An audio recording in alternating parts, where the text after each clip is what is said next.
speed parang thau kan ta mase na stretch thaya fan thaya helai mi chu extra nia ei chu extra ei di kan ngonga kan ta kan ba don kan tok lo chon tian fan thei ve em ta ni chuan đi về các phản tổ phần ta cái dụ extra phần ta ngày hí lệ là mà hiến trên ban tổng thể hí là má hí đây là hiến cao xã lệ mấy á chuẩn hí ở ban hí chung là mạo mà nó sẽ sản phẩm đàn chú để làm chút đàn la tiền để làm tặng mấy à hí tại hiến để ngá cái này mấy ta soan hai buan khai ka hai chân về la chân về la chân da nga soan hai dip ma khan mai ta hai ala lor ta alor zong ka kan koi ket ya la thung ken soan zar boy tu ta lu thei tu ka alo lu thei tu rang ka dang kan tum vel ta ni chu ti chuan ti khan low fate in kan lo ti ta ani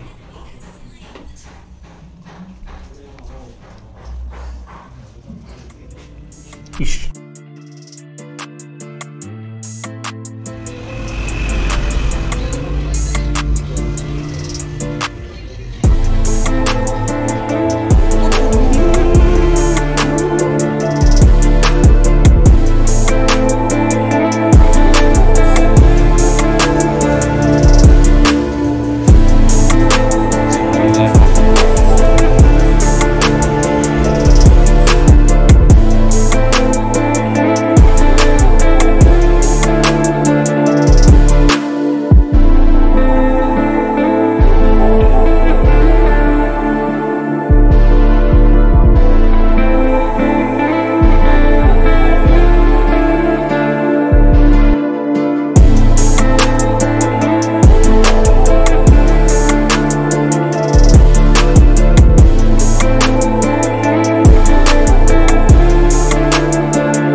he pa ngain kan me tama ama hi pa ngai chu ka se song lawa tro chip samlam kha mi achal outline kil ta ka hian kan tron pui ma savel ta kan bil block chho kwal vela chuan adik laka adik tu ve de boka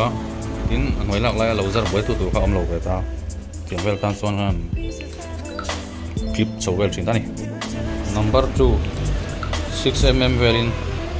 foundation level ring rep pay to kan noranga ihan 4.5 number 1 ini kan tiang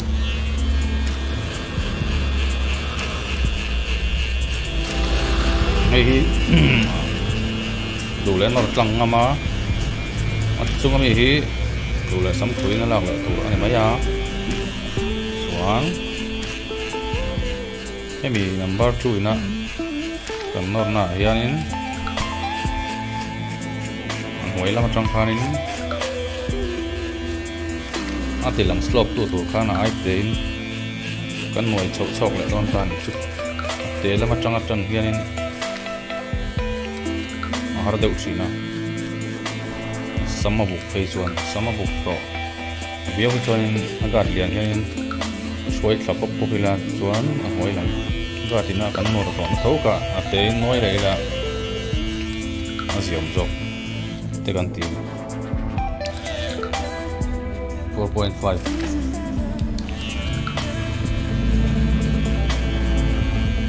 4.5 kan nor ai te jok kan nor ka chuanin alian kan nor puit to lo la alian kan helai kheng kan nor ta te ai te kan nor chon chan vel kheng ka chan vel kan nor ka ai te chan vel ka teres chawanga ma se blur ai teres na lai khalam si lo kan in kol le si kan ral chaw don kan chu number 1 3mm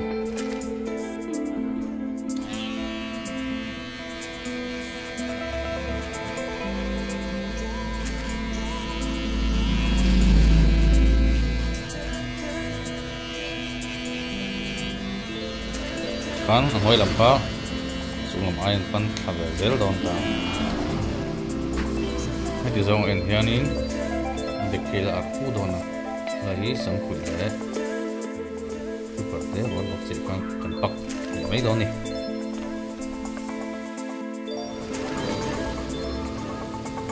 kan outline tu ka timar te kan han thai lo ya hi azia tinoma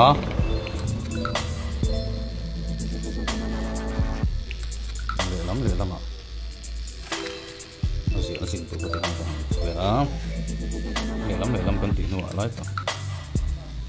tam ke ya le lam kan ti yan ai lak ni lam ti mi kan ti o ale bela ti kan ti mi kan ti nu aten tan pe to pelo su a wal ho ching ka alam ol sam ka lai tan ti space ka ai chen lo ka ching ta media le lam ti ma support yan ye alang dik bol ven chu chuan ti vel hi lo ni ta a chung hi kan la ve a ma se khui vel do na chu wai la hem lawa tu kum vel te ka hian stop in kan ti vel a or one na last stop kan ta so hem vel do ni regular cut kan chu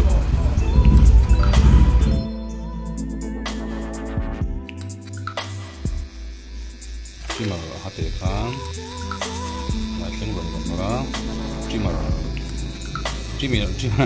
timarina anor no ju la ho le har ta sumi dot chi chu clipper in number 0 berin ali par ka kan pot kau lawa full close ka timar dot chi am berin ka ini bagi tekan apulin kan khara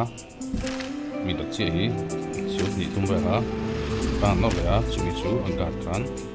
no slope ka ro nom ta chin ta ni a half guard le 1.5 kan an slope le ti ma top pi chu a half guard chi a chu an wai lama tang lak tan kan chu ni le mai